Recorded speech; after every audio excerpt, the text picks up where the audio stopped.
Berarti makam ini kemungkinan besar sudah ada sejak 1600 Masehi. 1633. 1633. Para pemirsa semua. Adipati pertama itu Pangeran Darmoyudo itu sudah ada makam itu. 1633. Nggih. Saya sudah 60 tahun. Dulu saya sering ke situ saya. Loh, kok moro-moro ada ini berarti ini sekitar ya 4 atau 5 tahun lah barusan ini. Yang Megah itu kemiran 2020, sebelumnya sudah dimulai dari tiang-tiang biasa, terus atap biasa 2010-an, 2009. Enggak, dulu enggak ada.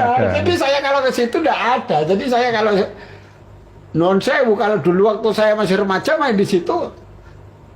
Kalau ayah saya cerita nih, kayaknya akeh mbah-mbahmu, mbah buyutmu banyak di sini. Tapi biasa semua ya, enggak dicungkup, enggak dikicing. Seperti Mbah Yai Soleh, Mbah Yai Musa, ya biasa-biasa sih. Biasa. Ya benar biasa gitu ya, nggih. Jadi memang di situ ada apa? Batu nisan yang lama yang kuno-kuno ada di situ. Batu asli, batu ala Mataraman Islam ada di situ. Jadi dulu saya waktu kecil kalau main di situ takut angker. Itu angker. Dan tidak ada itu. Moro-moro kalau sekarang terus ada makamnya buyutnya Abdullah bin Haddad, aneh. Buyutnya Habib Umar. Setelah itu punya anak katanya ibunya Habib Umar bin Hafid. Loh, dari mana data ini? Data ini dari mana? Tidak bisa meletakkan makam berdasarkan mimpi, tidak bisa. Karena di situ itu makam-makam leluhur pesantren di Pasuruan ada di situ banyak. Ada Mbah Soleh, ada duriannya Bani Musa, ada Bani Tamim seperti kayak di situ Bani Tamim. Ada Bani Musa, Bani Soleh, Bani Tamim banyak di situ karena memang bersambung dengan pernikahan dan itu muaranya nanti ke Sejumadil Kubro. Durriyah Wali Songo rata-rata mayoritas ada di situ ya ini. Belum lagi yang warga sekitar situ sendiri ini. Bahasa Inggrisnya itu kurang ajar ya. Ini bahasa Inggrisnya kurang.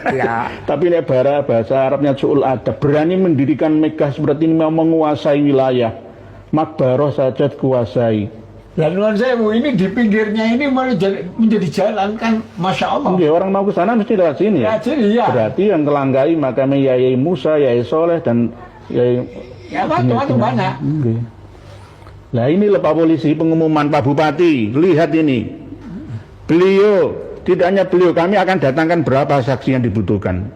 Orang asli sana yang tidak dari golongan yang nggak tahu loh ya. Kalau wawancara dengan pengurus Masjid Baitul Atiq yang sepuh, lu nggak ngerti sejarah apa-apa ya. Gue itu Habib Sopo, dari mana, siapa Habibnya, sejarah latar belakang masa hidupnya seperti apa, nggak ngerti. Pokoknya Habib Durriyah Kanjeng Nabi, tidak sudah. Ini namanya informasi yang tidak objektif. Ya, jadi Pak Bupati pengumuman, Pak Kapolres, Pak Kapolsek, ya, ayo kabeh Muspika, semua Pak Camat, ya Pak Lurah semua, ayo bangkit bela bangsamu sendiri. Sementara 2 orang yang ditahan di Polda masih di Polda nggak masalah, nggak apa-apa, tapi harus dikeluarkan demi kebenaran. Kalau nggak sampai ke meja pengadilan, saya siap datang. Saya akan siap menjelaskan siapa Pak Alawi itu dan berbagai macam sumber yang kami dapatkan langsung dari narasumber yang asli yang memiliki ahli waris dari kuburan Winongan Serambi ini. Jadi begitu Pak Polisi. Jadi jangan ikuti para penjajah-penjajah itu, termasuk diantaranya Muhibul Aman Ali bersama dengan Dik Abu Bakar Assegaf datang ke polsek menghasut, mempropaganda warga yang nggak ngerti apa-apa. Oh, itu menghancurkan makam Habib. Loh, jangan begitu, masalahnya dulu terangkan sebabnya apa sehingga menjadi akibat seperti itu. Ini namanya orang cerdas gitu loh, dalam menyikapi segala macam masalah itu.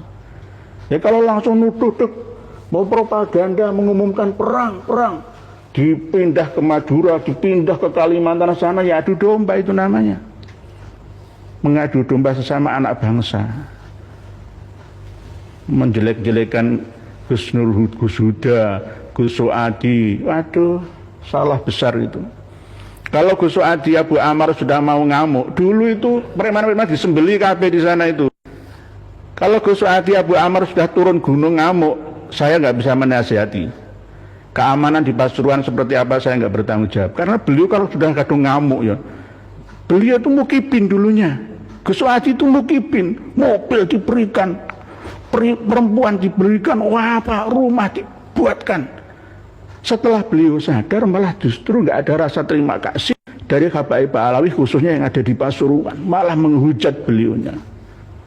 Nah ini pengumuman ya sekaligus peringatan penting bagi RT, RW, lurah, camat, bupati, berikut wali kotanya sekalian ya, yang ada di Pasuruan sana. Ini seluruh mata anak bangsa melihat kalian semua loh ya, menunggu kepastian hukum yang benar ada di pihak siapa. Jadi yang disampaikan oleh beliau 1633 Masehi itu pas zaman Mataram Islam berkuasa itu sudah ada makam itu. Walaupun sekarang makam Serambi itu tidak merupakan wakaf tapi milik negara dan diperuntukkan, musabalah namanya.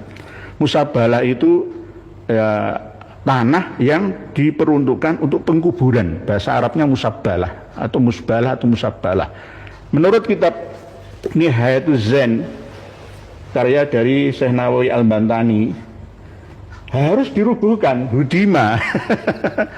Jadi menurut agama ya harus dirubuhkan memang. Kalau batu nisannya, ya kalau palsu ya dirubuhkan, oh palsu kok. Yang lainnya ya jangan dirubuhkan, diratakan saja, dicongkeli, disamaratakan seperti makam-makam lainnya.